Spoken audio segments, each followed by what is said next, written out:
جماعت احناف اکثر طور پر یہ ماتریدی ہیں، اور اسی طرح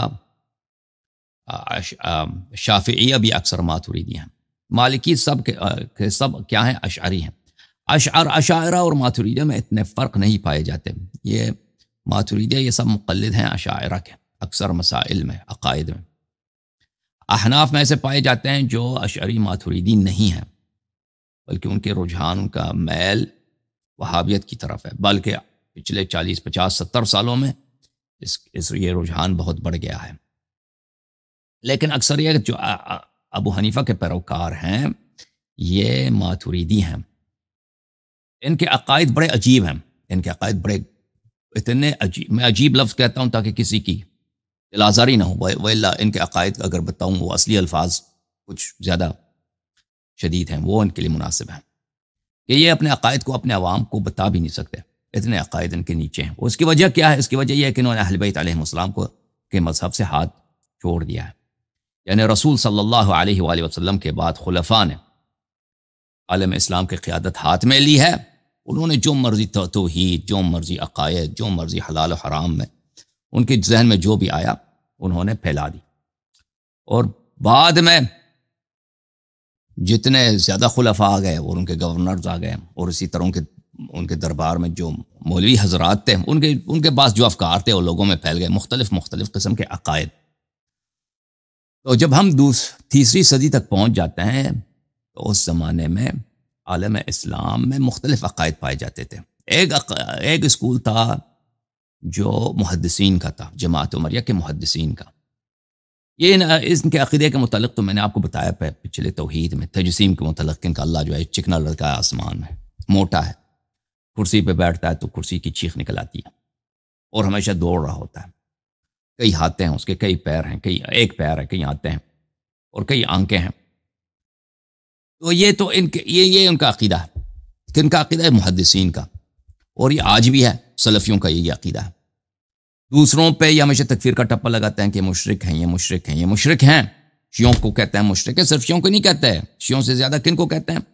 جماعت اشاعرہ ماتریدیہ کو کہتے ہیں کہ یہ اسماء و صفات کے منکر ہیں، اسماء و صفات کے معطل ہیں یا منکر ہیں، یعنی انہوں نے تعطیل کی ہوئی ہے یا انکار کیا ہوا ہے۔ تو کس اسماء و صفات کی بات کر رہے ہیں؟ اسماء و صفات کا انکار کفر ہوتا ہے۔ وہ کس اسماء و صفات؟ وہی کہ اللہ کے کئی ہاتھ ہیں، اللہ کی کئی آنکھیں ہیں، وہ چکنا لڑکا ہے، وہ اوپر نیچے جاتا ہے، آسمان میں بیٹھا ہوا ہوتا ہے، آسمان میں ہر رات 7ویں آسمان سے نیچے آسمان میں آ جاتا ہے، اس کا یہ منکر ہے، اس لیے کافر ہے، ٹھیک ہے نا؟ تو لیکن وہ تاریخی طور پر جو جھگڑا تھا وہابیوں کا اور سلفیوں کا، وہ شیعوں کے ساتھ نہیں تھا۔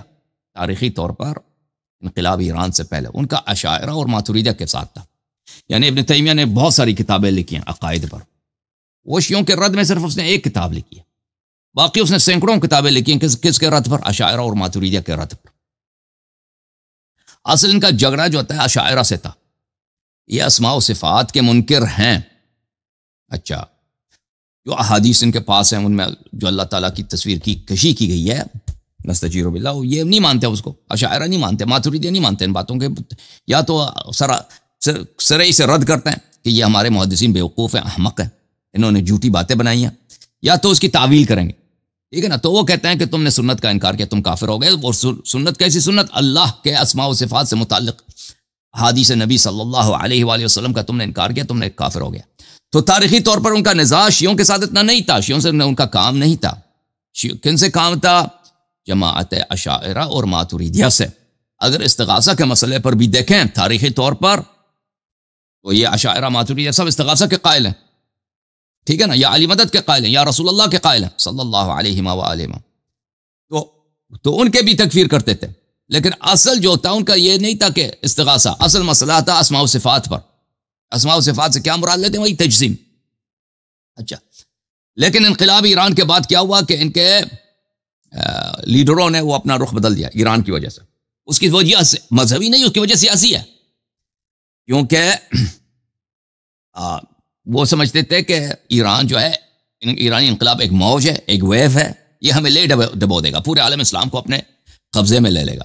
خمینی صاحب کے جو افکار ہیں، اور خمینی صاحب کے افکار جو تھے بالکل وہ کس کے افکار تھے؟ سید قطب کے افکار تھے۔ اخوان المسلمین کے افکار تھے، اور یہ افکار عالم اسلام میں بہت مقبول تھا اور مقبول ہے، اور وہ کیا ہے کہ مسلمانوں کو ایک سپر پاور بننا چاہیے، عالم اسلام کو ایک ہونا چاہیے، ایک سپر پاور ہونا چاہیے۔ ہمارے حکمران کیا ہے؟ ہمارے حکمران سب نکمے ہیں، سب مغرب کے پٹو اور 10 نشاندہ ہیں، اور ان کے نوکر ہیں، اور ان کے بوٹوں کو یہ پالش دینے والے لوگ ہیں۔ تو ان کو اگر ہم نکال دیں، یہاں پہ اسلام نافذ کریں اور ایک سپر پاور بن جائیں، تو ہمارا مقابلہ نہ امریکہ کر سکتا، نہ یورپ، نہ چائنا، کوئی نہیں کر سکتا۔ یہ خمینی صاحب کے افکار تھے، اور یہ عالم اسلام کے لیڈروں کو بخوبی پتہ تھا۔ یہ افکار جو ہے یہ تو سب مسلمانوں کے افکار ہیں، کسی بھی مسلمان کو بتائے نا وہ تو مان جائے گا، سوائے کٹر جو شیعہ ہوتے ہیں وہ نہیں مانتے ان باتوں کو، ٹھیک ہے نا۔ جو شیعہ ہیں البتہ یہ افکار جو ہے نا یہ اکثر شیعوں میں بھی بہت پاپولر ہے، اکثریت شیعہ بالخصوص پاکستان کے شیعوں کو، کیونکہ ان کے افکار جو ہے سیاسی لحاظ سے ان کی تربیت وہی جو جماعت اسلامی کی تبلیغ ہے، اور جو نہ صرف جماعت اسلامی کے بلکہ جو پاپولرزم ہے پاکستان میں، اسلامزم ہے، اسی سے وہ بھی متاثر ہے، وہ بھی سمجھتے ہیں کہ بڑی اچھی بات ہے۔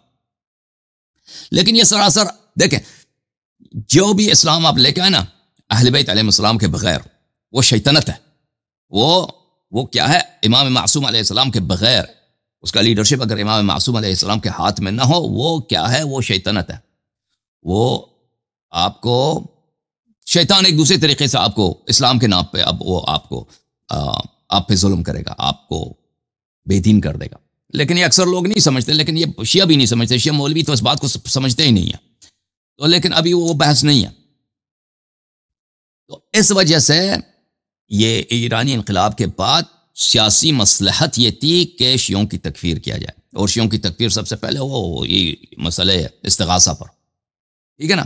حالانکہ وہ تکفیر توحید کے مسئلے پہ تکفیر تو سب سے پہلے اشاعرہ ماتریدیہ کی ہوتی ہے، اشاعرہ ماتریدیہ کی تکفیر شیعوں سے پہلے ہوتی ہے، لیکن وہ اس کو سائڈ پر کر دیا ان لوگوں نے، سارا رخ کر دیا شیعوں پہ کہ شیعہ یہ علی مدد کہتے ہیں، یہ کافر ہے، اور باقی باتیں جو اسماء و صفات ہیں وہ چھوڑ دی، لیکن وہ علمی طور پہ اس کو ترک تو نہیں کیا نا، اس کو ابھی سیاسی مصالح کے طور پر ان کو پش اندر ڈرگ کر دیا، ان کو فی الحال متروک رکھ دیا گیا۔ اچھا، یہ اسماء و صفات کی جو توحید ہے جماعت وہابی کے نزدیک، سلفی کے نزدیک، اس کے متعلق ہم بات کر چکے ہیں، یہاں پہ ان کے علماء بھی آئے تھے، آپ نے شاید دیکھا ہوگا، یہاں پہ میرا مناظرہ ہوا، ان کے ایک دو محدث مولوی حضرات سے، تو ان کا عقیدہ اتنا باطل ہے، یہ یعنی اتنا گھٹیا ہے، یہ ان کو اپنے عوام کو کہتے ہوئے شرم آتا ہے، ان کو اللہ کے صفات بتاتے ہوئے، اپنے ہی رب کے صفات جو ان کے احادیث میں ہے، ٹھیک ہے نا، یہ لوگوں کو نہیں بتا سکتے۔ اور اسی وجہ سے ہے کہ جماعت عمریہ کے اعلام اور جماعت عمریہ کے اکابر نے ان احادیث پہ تھوک ڈالا ہے کہ دفع کرو ان احادیث کو، یا تو شروع سے کہتے ہیں کہ چاہے وہ کتنا ہی صحیح حدیث ہو، کہتے ہیں جھوٹ، ہم نہیں مانتے، بھائی مانتے ہی نہیں، یہ اللہ تعالیٰ چکنا لڑکا ہے آسمان میں، ان باتوں کا ہم نہیں، اللہ ہو ہی نہیں سکتا آسمان، اس کا مکان ہی نہیں ہے، ٹھیک ہے نا۔ یا تو یہ کہتے ہیں، یا اگر اس کو جھٹلا نہیں سکے تو اس کی تعویل کریں۔ تو اللہ تعالیٰ کے جو ان کے احادیث، اچھا یہ بات بتاؤں، ان کے پاس عقل کی تعریف کی کوئی حدیث نہیں ہے، ان کے پاس کہ عقل کوئی اچھی چیز ہے، اور اللہ کی تنزیح پر ان کے پاس کوئی حدیث نہیں ہے کہ اللہ تعالیٰ کہ اللہ تعالیٰ کے لیے عیب ہے کہ وہ کسی کرسی پہ بیٹھے، وہ کسی جگہ کا محتاج ہو، اللہ تعالیٰ نقل و انتقال کرے ایک جگہ سے، اللہ تعالیٰ جسم ہو، اللہ تعالیٰ نظر آئے، ان کے پاس کچھ بھی نہیں ہے۔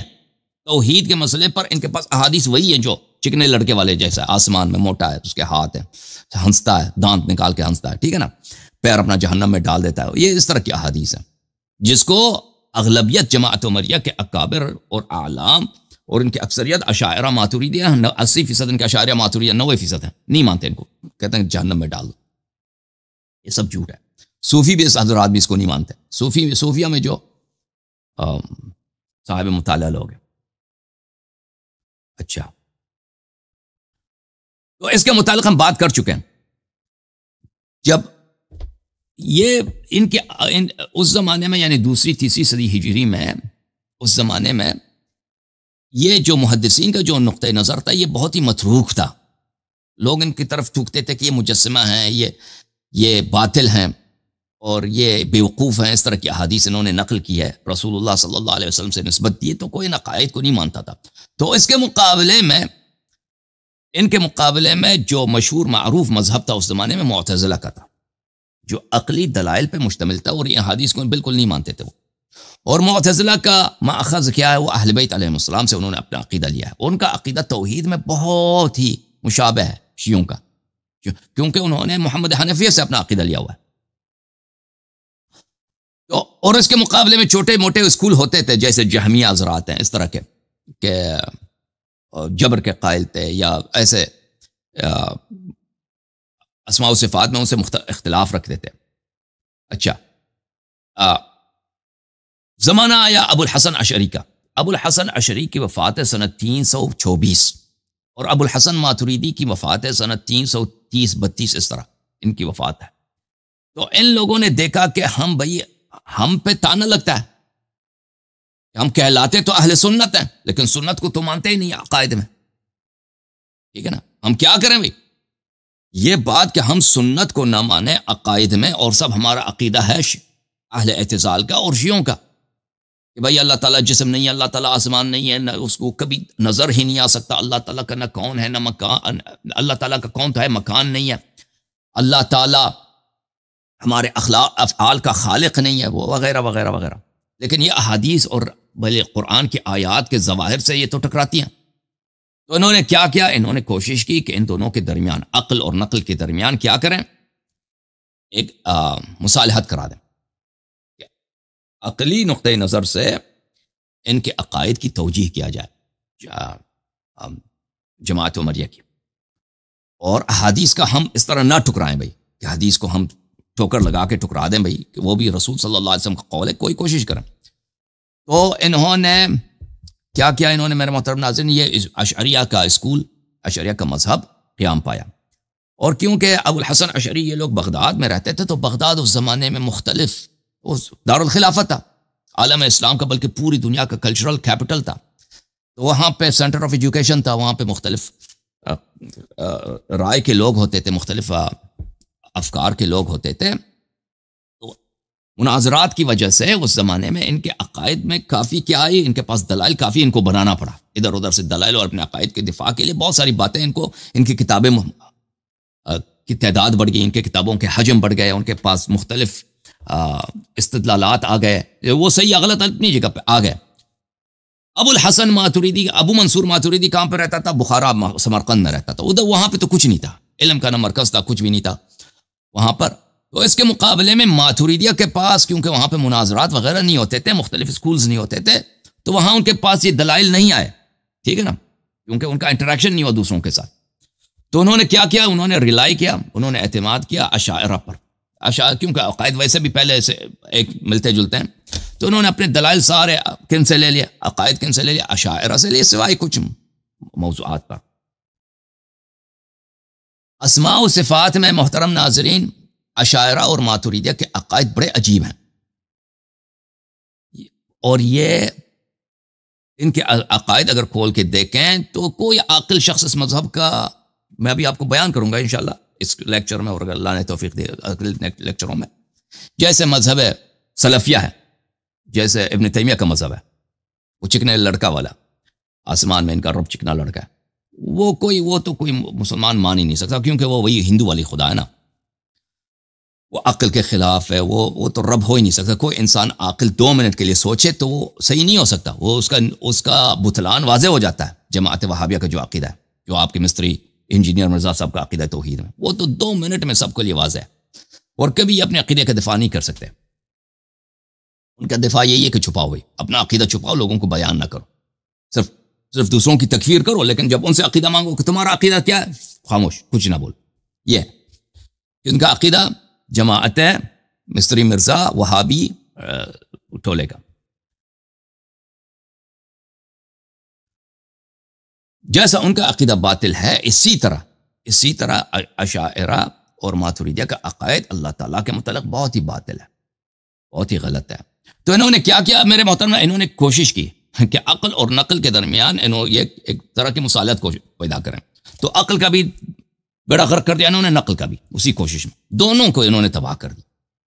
ان کے مقابلے میں شیعوں کا مذہب ہے، اہل بیت طاہرین علیہ السلام کا مذہب ہے.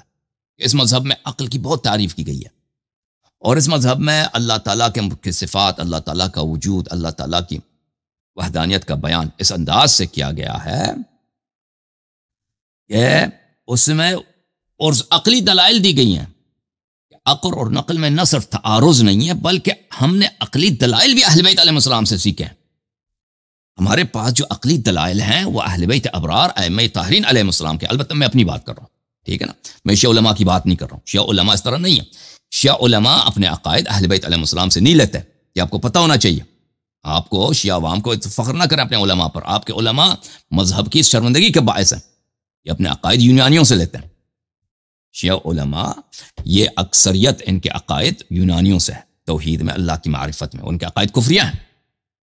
اہل بیت علیہ السلام سے بہت کم لوگ لیتے ہیں شیعہ مذہب میں, ٹھیک ہے نا. لیکن محدثین ہمیشہ انہوں نے, جیسے علامہ مجلسی رحمہ اللہ ہیں, انہوں نے اپنے عقائد اہل بیت طاہرین علیہ السلام سے لیے. البتہ ایک الگ درد ہے, الگ داستان ہے کہ عالم اسلام میں اہل بیت علیہ السلام کے بعد, اہل بیت رسول صلی اللہ علیہ وسلم کے بعد اسلام پر, توحید پر کیا آیا ہے.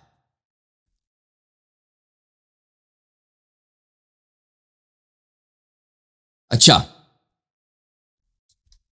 یہاں پہ کچھ باتوں کا بیان کرنا میں آپ سے عرض کروں کہ دیکھیں, جہاں تک محدثین کا تعلق ہے, محدثین حضرات کو اشاعرہ کیا کہتے ہیں؟ اشاعرہ کہتے ہیں کہ یہ ہیں ہی بیوقوف ہیں, احمق ہیں, اور یہ مجسمہ ہے. ان کا نام انہوں نے خود مجسمہ رکھا ہوا ہے, ٹھیک ہے نا. جو ابن تیمیہ کا جو ٹولہ ہے, احمد ابن حنبل کا جو ٹولہ ہے, بخاری مسلم محدثین, ان کو شروع سے ہی تکفیر. اور عجیب داستان ہے, یہ عجیب ہے میرے عزیزوں کہ جن لوگوں کے انہوں نے خود تکفیر کی, حدیث انہی سے لیتے ہیں, ہے کہ نہیں بھائی؟ خود ہی ان کی تکفیر کرتے ہیں اور اپنی سارے احادیث کفار سے لیتے ہیں. بڑی عجیب بات ہے. ملاحظہ کریں, یہ دفع شبہ تنزیح, دفع شبہ تشبیہ باکف التنزیہ لابن فرج ابن الجوزی, یہ اشاعرہ کا, شافعی مذہب کا, 4 دار الہجرہ 1990 میں چھپی ہے. یہاں پہ ملاحظہ کریں, حنابلہ سے کہتے ہیں کہ فلقد کسبتم هذا بلے شیئا فقد کسیتم هذا المذهب شیئا قبیحا, آپ لوگوں نے اس مذہب کو ایک بہت ہی برے عیب سے مزین کیا ہے. حتی صار لا يقال عن حنبلی الا مجسم, دنیا میں جتنے حنبلیون وہ سب مجسمہ ہیں. آپ لوگوں نے اس مذہب کا بیڑا غرق کر دیا. ثم زینتم ایضا مذہبکم ایضا بالعصبیۃ لیزید بن معاویہ. اور میں آپ کی خدمت میں عرض کروں کہ ایک منٹ یار, یہ مولوی حضرات ادھر آئے ہیں, کہتے ہیں کہ ان سے بات کریں. میں مولویوں سے بات کروں یا لیکچر دے دوں؟ لیکچر کا فائدہ ہوتا ہے, مولویوں سے بات کرنے کا تو کوئی فائدہ ہوتا نہیں ہے. چلیں بھائی.